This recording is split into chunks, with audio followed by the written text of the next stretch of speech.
हम भारत की मिट्टियों के बारे में पढ़ेंगे, जो कि एक बहुत ही इम्पोर्टेंट टॉपिक है। जनरली इससे एग्जाम में क्वेश्चन बनते हैं। आप इस लेक्चर को अच्छे से सुनिएगा, देखिएगा और पढ़िएगा, ताकि इससे कोई भी एग्जाम में क्वेश्चन बनते आपका छूटेगा नहीं। साथ में वेरी इंपॉर्टेंट क्वेश्चन आंसर का सेट लगाएंगे। इसमें जलोढ़ मिट्टी, काली मिट्टी, लाल मिट्टी, लेटराइट मिट्टी के बारे में पढ़ेंगे, ताकि कोई भी क्वेश्चन आता है आपका तो एग्जाम में नहीं छूटेगा।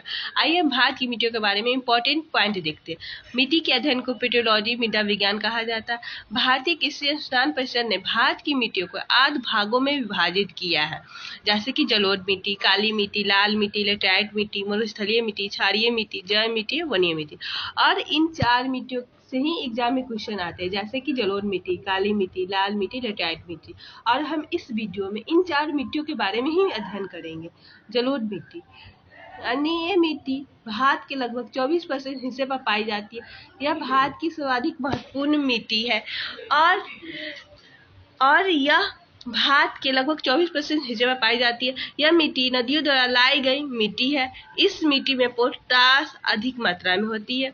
ये मिट्टी 2 प्रकार की होती है, बांगर यानी पुरानी जलोढ़ मिट्टी, खादर नई जलोढ़ मिट्टी। यानी हम बांगर किसको कहते हैं, जैसे कि हम घर में देखें, बांगर यानी जो कपड़ा मतलब खराब हो गया उसको बांगर को दे दो, यानी बंगार वाले को दे दो, यानी बांगर पुरानी जलोढ़ मिट्टी है, खादर नई जलोढ़ मिट्टी। उर्वरता के दृष्टिकोण से सबसे अच्छी मिट्टी वो है जलोढ़ मिट्टी। और इसमें गेहूं, मक्का, दलहन आदि फसलें उगाई जाती है। जलोढ़ मिट्टी जो है उपजाऊ होती है, यानी जलोढ़ मिट्टी में किसी भी फसल को उगाते हैं तो मतलब फसलवार अच्छा होता है। हम पढ़ेंगे अब काली मिट्टी के बारे में।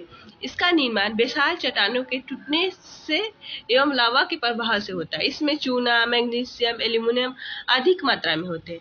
इस कारण इस मिट्टी का काला रंग टिटिनेफेरस मैग्नेटाइट के कारण होता है। काली मिट्टी में कार्बनिक पदार्थों की अधिकता होती है। काली मिट्टी को रेगुर मिट्टी के नाम से जाना जाता है। काली मिट्टी कपास की खेती के लिए उपयुक्त होती है। इसके लिए ब्लैक कॉटन सॉइल कहते हैं। काली मिट्टी सबसे ज्यादा महाराष्ट्र में पाई जाती है। जैसे कि आपसे अगर कोई पूछे काली मिट्टी का निर्माण किस चट्टानों से होता है, तो बेसाल चट्टानों से होता है। अब हम देखेंगे लाल मिट्टी। इसका निर्माण जलवायु परिवर्तन की वजह से कायांतरित सेलों के विघटन से होता है। इस मिट्टी में सिलिका और आयरन बहुलता में होते हैं। लाल मिट्टी का लाल रंग आयरन ऑक्साइड के कारण होता है, लेकिन जल के साथ ये पीली दिखाई देती है। यानी जल में इसको अगर मिला दिया जाए तो ये पीली दिखाई देती है। अगर बारिश का कभी होता है, पानी इसके ऊपर लग जाए तो ये पीली दिखाई देती है। ये मिट्टी उर्वरता विहीन होती है। इसमें कपास, दाल और मोटे अनाजों की खेती होती है। इसकी उर्वरता को बढ़ाने के लिए इसमें चूने का इस्तेमाल किया जाता है। लाल मिट्टी सबसे ज्यादा आंध्र प्रदेश, तमिलनाडु में पाई जाती है। यानी किसी की नजर से देखे तो उतना फसल नहीं उगाया जाता उसमें। लेटराइट मिट्टी, ये मिट्टी लाल खुदरी होती है।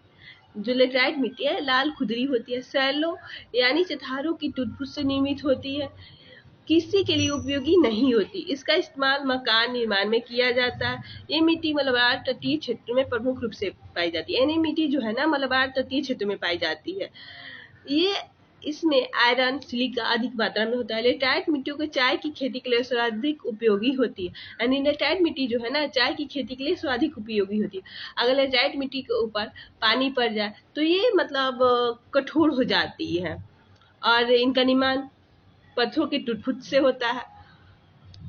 अब हम भारत की मिट्टी से रिलेटेड जितने भी इम्पोर्टेंट क्वेश्चंस है वो देखेंगे।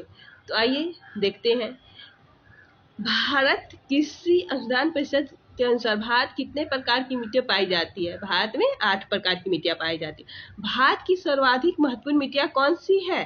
तो जलोढ़ मिट्टी है जो 24% भाग में पाई जाती है। भारत के सर्वाधिक क्षेत्र पर किस प्रकार मिट्टी का विस्तार पाया जाता है? तो जलोढ़ मिट्टी का विस्तार पाया जाता है। नवीन जलोढ़ को जाना जाता है खादर, यानी नवीन जलोढ़ मिट्टी को हम क्या कहते हैं? खादर कहते हैं। गंगा के मैदानी की पुरानी कछारी मिट्टी कहलाती है। यानी पुरानी यानी बांगर, जैसे कि हम याद किए थे घर के जितने भी मतलब पुराने कपड़े हैं बंगार वाले को दे देते हैं। बांगर यानी पुरानी मिट्टी। कपास की खेती के लिए सर्वोत्तम मिट्टी होती है, कपास की खेती के लिए सर्वोत्तम मिट्टी होती है काली मिट्टी, जैसे कि हम पढ़े थे। और लावा के प्रवाह से किस मिट्टी का निर्माण होता है, यानी लावा के प्रवाह से किस मिट्टी का निर्माण होता है, तो काली मिट्टी का निर्माण होता है। धान की खेती के लिए आदर्श मिट्टी कौन है, तो जलोढ़ मिट्टी है। लेटराइट मिट्टी मुख्य रूप से पाई जाती है, लेटराइट मिट्टी जैसे कि हम पढ़े थे मलबार तटीय क्षेत्रों में पाई जाती है। आगे देखते हैं, किस मिट्टी का निर्माण बेसाल चट्टानों के टूटने फूटने से होता है। हम जैसे पढ़े थे कि काली मिट्टी का निर्माण जो है मतलब बेसाल चट्टानों के टूटने फूटने से होता है। काली मिट्टी किस फसल के लिए